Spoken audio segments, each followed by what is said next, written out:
Lover, hater, Witchfoot puts out good information.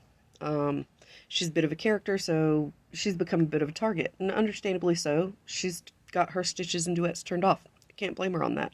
But I still want to speak on the video of hers I just saw.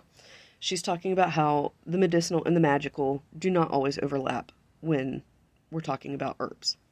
Now, while they can have a lot of overlap with a lot of your more mainstream herbs, such as chamomile and lavender, it's not always so.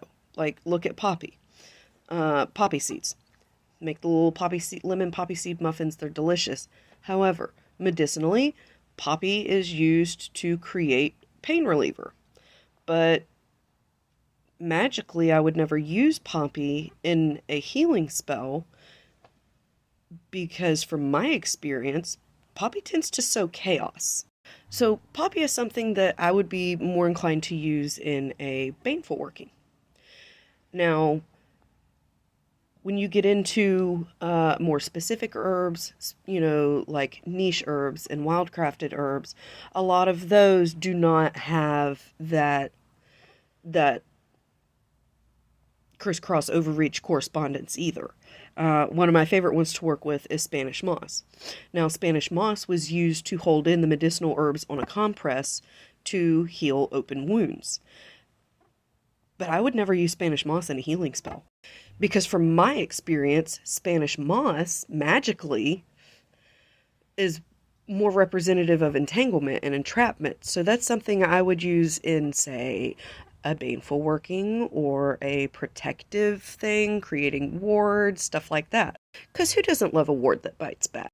And all of this is to say you really need to research the ingredients you're using for your spell work. Because while a lot of them do have that overlap between medical and magical, a lot of them don't. So you still need to research your herbs thoroughly on both aspects. Because if you light something on fire, the fumes can mess you up. If you ingest something, it can kill you. This is why I really wish people would quit putting crystals in their water bottles, but, I digress. So the point being made is research, research, research, and practice safely. If you can't find the information you're looking for on an ingredient, then test it.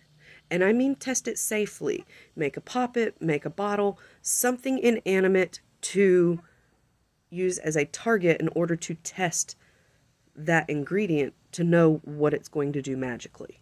But keep in mind, it could do for you something completely different than it does for someone else. So just be safe.